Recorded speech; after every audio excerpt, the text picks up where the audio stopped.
telespectadores, ouvintes, telespectadores da TV Senado, ouvintes da Rádio Senado. A propósito da TV Senado e Rádio Senado, presidente, aqui os senadores têm aberto seus discursos da tribuna, saudando sempre os telespectadores e os ouvintes, numa lembrança e gesto de atenção a esta audiência invisível que nos proporciona a comunicação social pela Rádio e TV Senado, que hoje representa essa audiência milhões de brasileiros que acompanham e, por que não, fiscalizam as nossas opiniões, os nossos pensamentos sobre a realidade brasileira, sobre aquilo que dizemos a todo momento.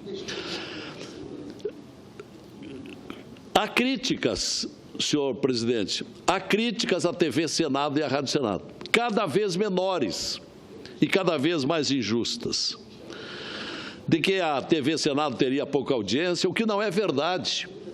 Vossa Excelência deve estar acompanhando e constatando o quanto nós somos ouvidos por esse Brasil e somos vistos. É uma vasta audiência que não apenas se refere àqueles milhões de pessoas que nos acompanharam há poucas semanas, durante aqueles 6 dias do processo de impeachment da ex-presidente. Naqueles dias, além da sintonia direta com a TV e Rádio Senado, ocorrida durante mais de 60 horas ao vivo, com retransmissões gratuitas, enquanto a logomarca da TV Senado foi o que mais se viu nas telas dos televisores, computadores e celulares durante o longo processo de impeachment. Mas não foi só naquele traumático episódio da vida nacional, da vida política, que fez brilhar a razão de existir desses órgãos de comunicação do Senado, TV, rádio, jornal do Senado, internet, celulares e outras plataformas tecnológicas que o público e outros órgãos de comunicação têm se servido desta atividade do Senado. Agora, por que falo nisso, senhor presidente? Falo de passagem sobre esta auspiciosa importância do sistema de comunicação do Senado Federal, do Congresso em geral, que nos permitem chegar a milhões de lares brasileiros. Eu me sirvo desta manifestação para cumprimentar, senhor presidente, a jornalista e diretora da Secretaria de Comunicação Social do Senado Federal, jornalista Virgínia Malheiros Galvez, por seu oportuno artigo, publicado hoje na página 3 da Folha de São Paulo, sob o título "O Senado Transparente para o Cidadão", onde se acham ali dados verdadeiros, facilmente comprováveis por cada um de nós, sobre o que é hoje a comunicação do Senado em favor da informação, dos debates de plenário, das comissões, sem qualquer corte nas transmissões, sem edições, verdadeiro serviço de formação da cidadania e conscientização política. Eu tenho assessores no meu gabinete, senhor presidente, que já estão há tempo nesta casa, que hoje chegam a dizer o seguinte, que depois que surgiu a TV Senado e a Rádio Senado, nós tivemos um verdadeiro divisor de águas com relação à atenção dos brasileiros ao Senado, isto é, antes e depois desse órgão de comunicação. Então, parabéns à jornalista Virgínia Galvez, e quero recomendar a todos que às vezes discutem a importância da TV Senado. Leiam hoje o artigo que está na página 3 da Folha de São Paulo. Dito isto, quero falar sobre um outro assunto, um problema flagrado no INSS, no Instituto de Segurança Social. Na semana passada, senhor presidente, a Agenda Brasil e o Globo Online publicaram uma foto do secretário executivo do Ministério do Desenvolvimento Social, que trata também da área da Previdência, como se sabe, que é esta foto aqui, ó. Eu quero mostrar para a câmera para ver o que representa isto aqui. É o secretário executivo do Ministério da Assistência Social e Previdência, o senhor Alberto Beltrame. Esta foto mostra este gestor com as duas mãos à cabeça num gesto que sugere um gestor espavorido, apavorado com os números que havia descoberto nas fraudes contra a Previdência Social, contra o INSS, o que historicamente não seria novidade. E é o meu tema desse pronunciamento. A Previdência Pública no Brasil tem sido, ao longo dos anos, uma tentação para espertalhões, para assaltos ao dinheiro público, certamente por ser uma instituição muito grande, que reúne milhões de beneficiários, que tem complexidades e defeitos gerenciais não resolvidos. Mas não podemos esquecer que essa instituição pública lida com grandes verbas públicas, dinheiro dos trabalhadores ativos em favor dos inativos e dos detentores do auxílio-doença e aposentadorias. Mas o estado de estupefação, tanto do ministro Osmar Terra, quanto do secretário executivo, cuja foto nós vimos aqui, com as mãos à cabeça, do secretário executivo do Ministério, Beltrame, teve tanta razão quanto méritos por ter partido da atual administração da Previdência Social, que resultou nesses assustadores números de desvios denunciados. E que números são esses?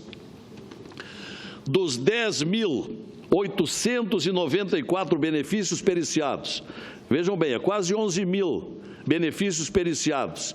Num grande pente fino, 77,5% dos exames realizados não mais se justificam. As fraudes saltaram aos olhos dos peritos.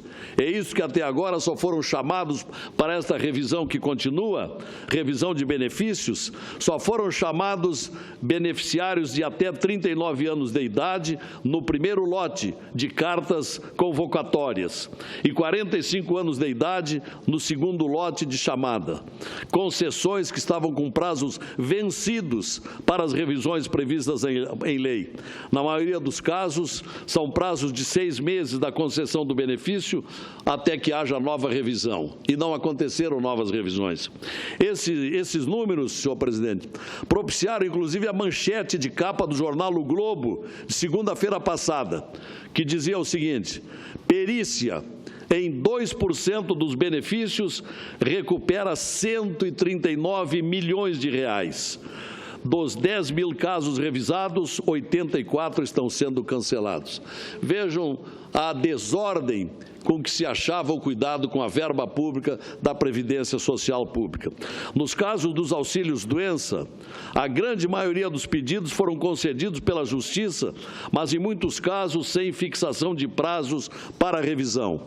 Com isto, grande maioria dos agora cassados estavam há cerca de 2 anos sem a revisão regulamentar, porque o governo passado não tomava a providência de chamar os beneficiários e os pagamentos indevidos seguiam. E o governo passado, é bom que se lembre, havia inclusive em certo momento brigado com os peritos. Agora o INSS está em processo de mutirão e forças-tarefas, tanto na remessa de cartas convocatórias para as verificações, quanto ao agendamento das perícias, tomando-se conhecimento que muitos dos beneficiados que foram chamados ultimamente não compareceram, o que permite suspeitar que não mais tem direito de continuar recebendo auxílios. Dinheiro público sendo desperdiçado. É evidente que não queremos aqui que se suspendam os benefícios, sejam auxílio-doença ou aposentadorias por invalidez, quando se sabe o quanto são mal recompensados os aposentados da Previdência Social. O que se deplora é a exploração, a fraude, a má-fé, o propósito de enganar, de receber o indevido dos cofres públicos, agravando os déficits da Previdência e as contas públicas. Assim, senhores senadores, um novo rombo na Previdência foi descoberto, o que significa prejuízos ao país, prejuízos às contas públicas, mas que pelos resultados já apurados por hora permitirão, num primeiro momento, uma defesa de 139 milhões de reais já neste ano e na sequência do pente fino, segundo a direção do Instituto Instituto, há um potencial para chegar-se a uma economia de 7 bilhões de reais, reunindo benefícios de doenças indevidos e reavaliação de aposentadorias por invalidez mal concedidas. Atualmente, segundo a direção do INSS, os peritos, que são insuficientes em número para a carga de trabalho que enfrentam, estão agora recebendo R$ 60 de gratificação extra por cada atendimento que fazem. Então, é oportuno, já no final do governo afastado já havia essa tentativa, e eu quero aqui registrar a bem da verdade, quando os ministros Joaquim Levy e Nelson Barbosa já acenavam para a necessidade de colocar uma lupa nos benefícios sociais. Já havia desconfianças de fraudes. E, em razão disso também, é que brevemente vamos tratar aqui da reforma da Previdência. E certamente esta mazela da má fiscalização reinante até pouco tempo seja abrangida. Também no grande debate que vai se travar. Falo da fiscalização que concorreu nos últimos tempos para esse estratosférico déficit que o governo passado entregou ao atual governo nesse setor. Mas, repassando o que disse há pouco, aqui dessa tribuna, o senador Cristóvão, não vai se reduzir gastos sem sacrifícios. Para concluir, sobre o que nos espera na acesa discussão que se vislumbra brevemente, e guarde-se esse tema que figura na capa também do bem circulante jornal Folha de São Paulo de hoje. Aposentados do INSS custam 1/3 do servidor federal. O erário gasta 3,3 milhões de reais em 20 anos com funcionários da União e 1,1 milhão com beneficiário do setor privado. Esse artigo rumoroso e até hoje o intocável capítulo do desequilíbrio, das distorções nos regimes da Previdência, será com toda certeza um capítulo aflorado na proposta de reforma previdenciária que virá para esta casa brevemente. Agora, até onde chegaremos? E diante das poderosas forças corporativas, torna-se imprevisível o desfecho. Mas é matéria que precisa de revisão, como imperiosa necessidade para o real desenvolvimento do país. Sem mexer-se na Previdência, não seremos o país forte que o país quer, mas sim seremos brevemente uma nova Grécia. Era o que pretendia abordar nesse senador, discurso me permite... Sim, senador Cristóvão, com muito prazer. Eu creio que o senhor traz aqui uma ideia para essa sugestão de uma espécie de partido da responsabilidade. É uma auditoria da Previdência. Claro que há um buraco que alguns negam ver, mas onde está? Como foi causado esse buraco? Quem somos os responsáveis por isso? Quais os setores? E aí, eu creio que a opinião pública está precisando saber exatamente como funciona a nossa aposentadoria dos parlamentares. Porque há na opinião pública a ideia de que aqui nós nos aposentamos com pouco tempo de trabalho e recebemos salários muito superiores aos que recebem por aposentadoria os trabalhadores do setor moderno. Eu creio que faria parte também dessa auditoria da Previdência, a nossa particular aqui dentro do Congresso. A auditoria, na verdade, que a gente precisa fazer de tudo. Tudo. Esse país precisa ser passado a limpo, como se diz. Nós estamos embarcando nessa ideia radical de congelar os gastos. É radical. Eu defendo, porque acho que em crise radical se precisa de solução radical. Mas ela precisa ser bem explicada. O povo precisa entender. O povo não pode dizer, como eu falei, vai precisar de sacrifício, mas o povo tem que entender por que precisa de sacrifício e quem vai ser sacrificado mais que outro. E no caso da aposentadoria, é preciso uma auditoria. Auditoria de onde vem o rombo, qual é o papel de cada um dos setores que tem aposentadoria especial e aí dentro a aposentadoria dos congressistas, que eu mesmo ouço muitas reclamações quando converso, ando e recebo mensagem por e-mail.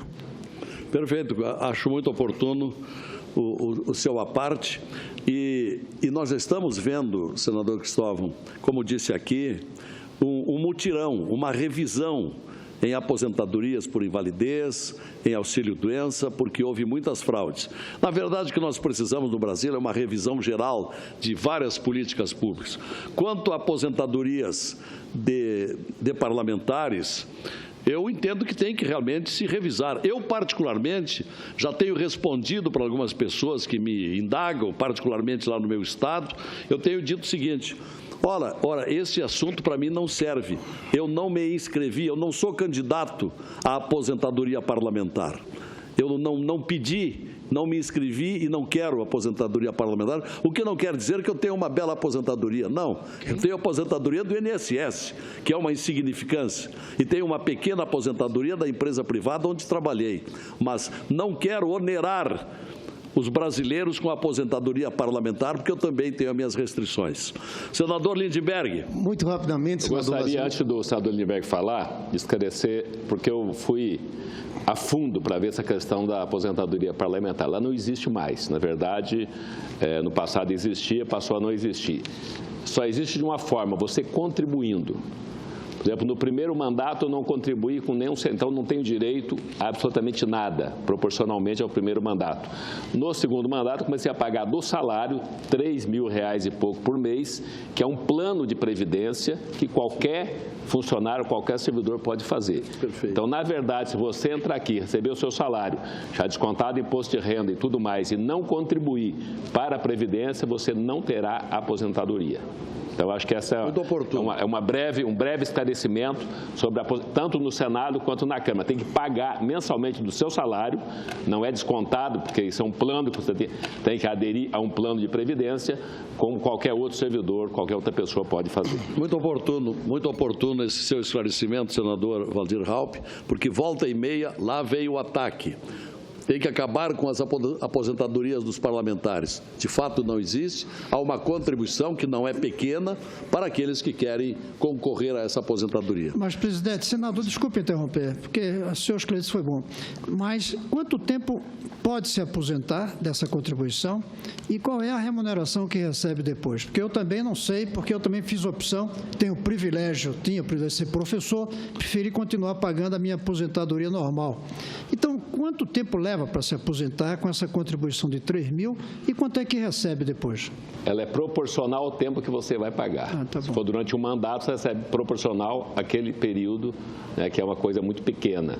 Quanto mais mandato tiver e mais pagar, é como um plano de previdência até para quem não trabalha. Se quiser pagar uma previdência durante 20 ou 30 anos, você vai ter uma aposentadoria maior. Se quer se aposentar com menos tempo de pagamento, vai receber proporcionalmente aquele tempo que você contribuiu. Senador Lindbergh. Senador Lazier, eu quero cumprimentar Vossa Excelência, fazer um pequeno uma parte rápida. Você vê, senador Cristóvão, como esse governo vai ter dificuldade de explicar um aperto fiscal que cai em cima dos mais pobres. Esse final de semana, os jornais noticiam que tanto o ministro Gedel Vieira Lima como o ministro Eliseu Padilha recebem acima do teto mais de R$50 mil. Aí querem apertar o pobre do trabalhador, o aposentado que ganha um salário mínimo. Tem mais, qual a autoridade moral do ministro Gedel, que se aposentou com 51 anos? Qual a autoridade moral do ministro Eliseu Padilha, que se aposentou com 53 anos? Qual a autoridade moral de Michel Temer, que se aposentou com 55 anos, para aumentar a idade de todo mundo para 65 anos? Não tem condições. Então é isso, é um aperto só de um lado. Eu volto a dizer, nós da liderança da minoria, eu sei que o PSOL já anunciou que vai entrar na justiça contra esses salários do ministro Gedel e do ministro Eliseu Padilha. Nós da liderança da minoria também vamos entrar na justiça, porque é imoral, é um absurdo no momento de arroxo que esses ministros recebam mais de R$50 mil acima do teto. Muito obrigado. Realmente isso abala a credibilidade na hora de defender o limite de gastos. Se tem razão, senador Lindbergh, isso desmoraliza algo que eu acho que é positivo nesse momento, mas fica desmoralizado com um argumento contrário. Só tem uma saída, senador Lindbergh, é cumprir-se o que mandam as disposições transitórias da Constituição Federal, de que é um teto no Brasil, que é o salário do ministro presidente do Supremo de 33 mil. Quem ganha mais tem que ser cortado. E não são apenas os dois ministros do governo, são vários setores. No meu estado, inclusive, há notícias dos últimos dias de que do Poder Judiciário, tem um mundo de gente ganhando acima do teto. Aqui mesmo, nos tribunais superiores, tem muita gente ganhando acima do teto. Por que esse privilégio? Se há uma ordem constitucional que manda observar um determinado teto. Isso aí nós temos que cobrar. Senhor presidente, muito obrigado pela tolerância.